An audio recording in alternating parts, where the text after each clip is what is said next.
Hi everyone, it's Heidi from Flutter by Heidi. I'm Heidi Smith. I'm an independent Stampin' Up demonstrator based in the United Kingdom, and today I'm working with the fabulous Sentimental Swirls with this lovely stamp set with its fabulous big swirl and then lots of accent pieces and some sentiments too.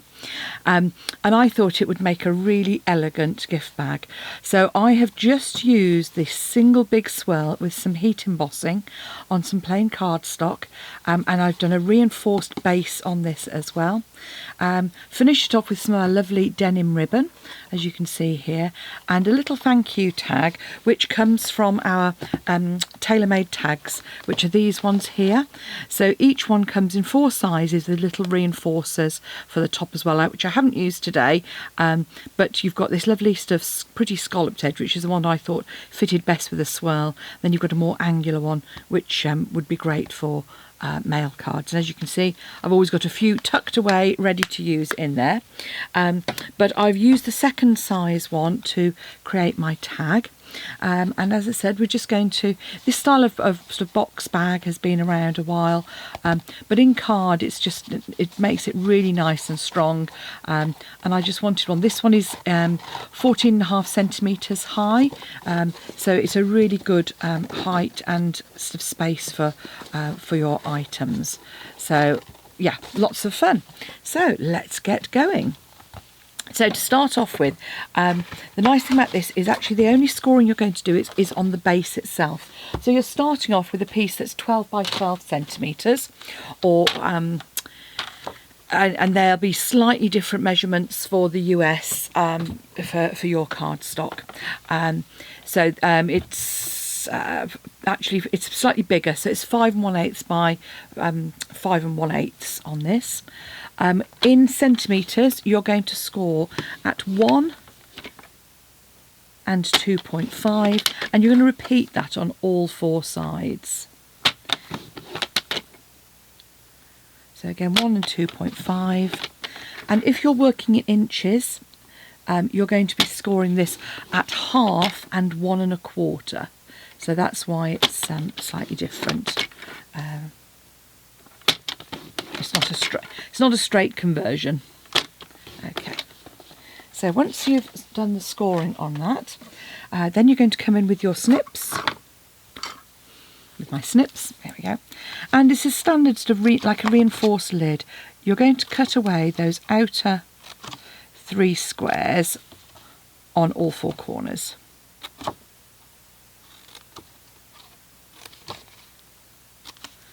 Like so.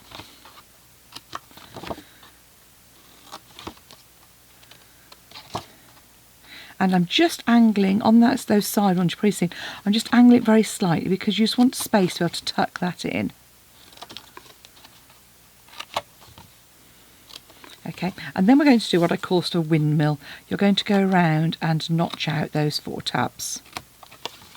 So you want the straight edge where the score line is, so straight up the score line, and then you're just taking out a tiny little sliver on each side.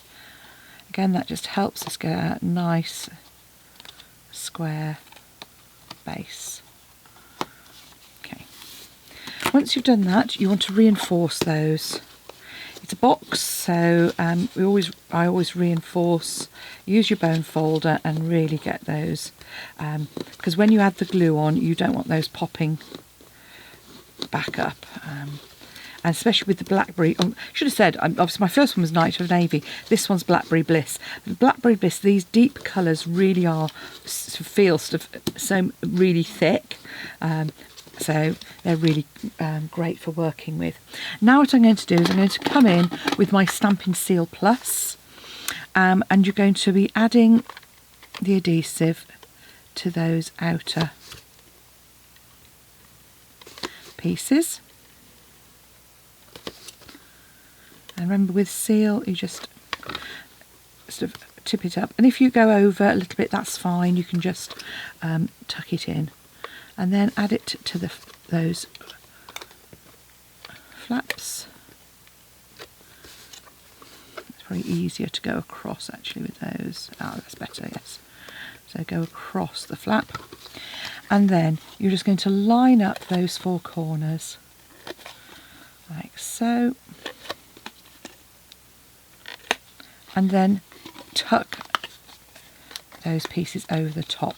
So what that does is that holds those tabs in line, and then just come in and burnish those down with your bone folder, like so. Okay, so the next piece we've got, this is a piece of cardstock that is 14.5 by it's actually the full 29.7, but it needs to be at least 29 centimetres. So if you're doing your by US cardstock, 11 inches by 5 3/4. So 5 3/4 high and 11 inches in length.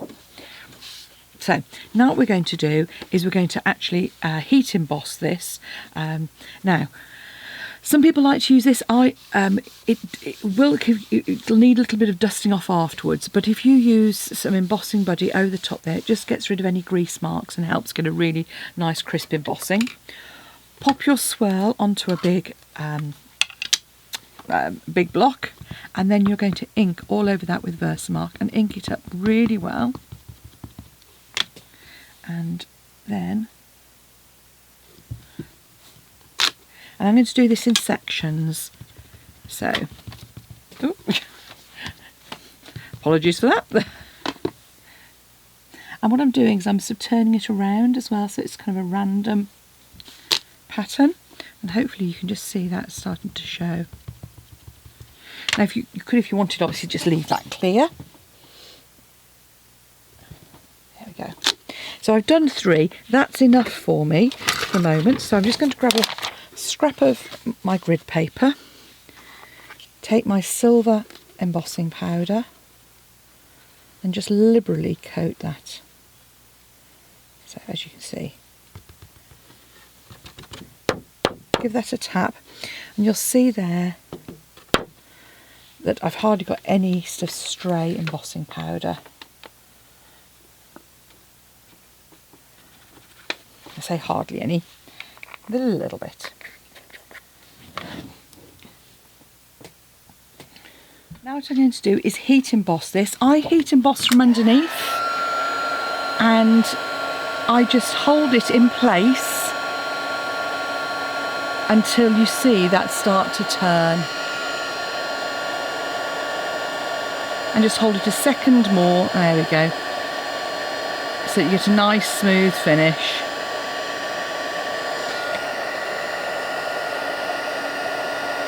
So I'm going to carry on doing that.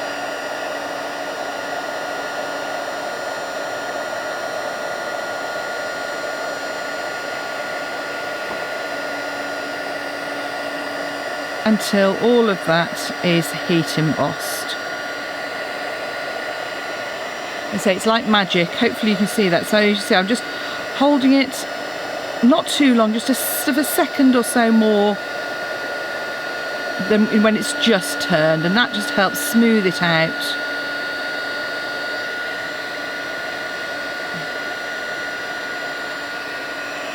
There you go. And you can see that lovely shine appearing, turning from that dull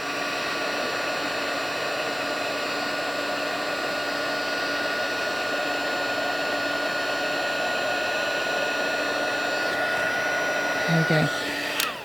So as you can see, we've got the first section done there, and that's beautiful. So now I'm going to go on to the next section and finish doing that whole sheet. Once you've completed your whole sheet, and it looks like this, beautiful and shiny, you now want to do our tag. So as I've said, I've cut one out of Blackberry Bliss, and I'm just going to use the thank you stamp on this as well, and just ink that up.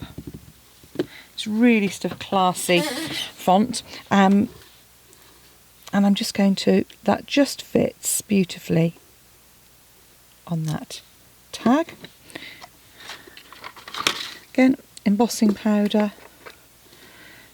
You can just shake that over. Give it a good tap. One thing, always worth having a little paintbrush handy. Then if you do get any stray flecks, you can clean those up. There we go. And you can see it hardly uses any embossing powder at all. Really economical, the embossing powder. Pop our ink pad away and then just again heat this up to create our lovely tag. I probably should have used my little brush on that. I've got a few stray flecks. And just turn it around. If you're struggling, if you're getting a bit hot, the other way you can do this is just hold it in place with your pokey tool, or you take your pick and just heat it like that, holding it in place. So now we've got our tag and we've got our sheet and we have our base. So now we're actually going to decide which is the top and which is the bottom of this. So I think as it is fine. And you're going to add Stampin Seal all the way along the bottom. And you want to come as close as you can to the edge. Keep it nice and even. And you're going to come up one edge as well. Then you're going to position your box in the middle. So just make sure you're sort of in the middle, and you're going to line this up.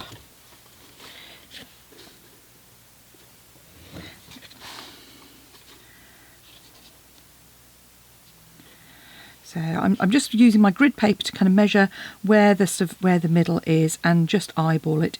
It doesn't have to be precise, but it does help. So once that's in place, gently fold, keeping it aligned with the bottom of the box round here,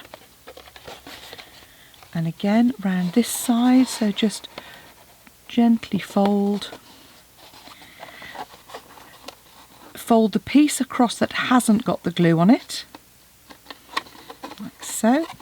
And while it's still fairly open, now's the time to come in with your bone folder and give that a really good burnish. So as much as you can, get it in there for those three sides.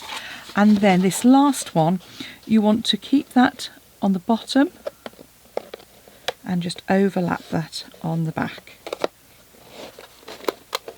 And again, once that's done, pop it down and go in and give a really strong burnish. And now that's done, you just gently squeeze together, and I'm going to use just a small hole punch. This is an old Stampin' Up one, which is a 1/2 inch punch. I used a 3/8 on my original one, and you're just going to come in, push that in as far as you can, so all the way in, and punch. What I did, there we go, I did it on one side at a time. That would have been more sensible. So one side, that was it. Then push it in and you can see through where your other one is. I'm not trying to go to so many layers at one go. There we go. So now we've got our hole all the way through, like so. Grab some ribbon. Now I've got some retired Blackberry Bliss here, and this is just our ribbon, and this will just feed through that tag like so. Just pop it through, just cut it at an angle and pop your tag halfway, and then I fed that through from the front to the back.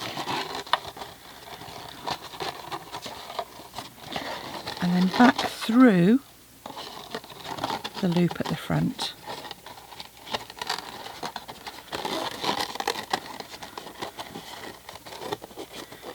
And then you can just pull that back up to the top, trim that to your desired length, use your ribbon scissors,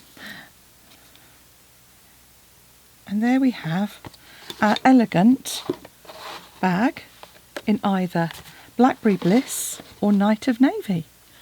Thanks for watching. Hope you come back and see me again soon. If you'd like to purchase any of the products you've seen used today, pop along to my shop at heidismith.stampinup.net or go to my blog at flutterbyheidi.co.uk and you'll find links there, or below this video here you've got links to all the products as well. So thank you for watching. Do come back soon. Bye for now.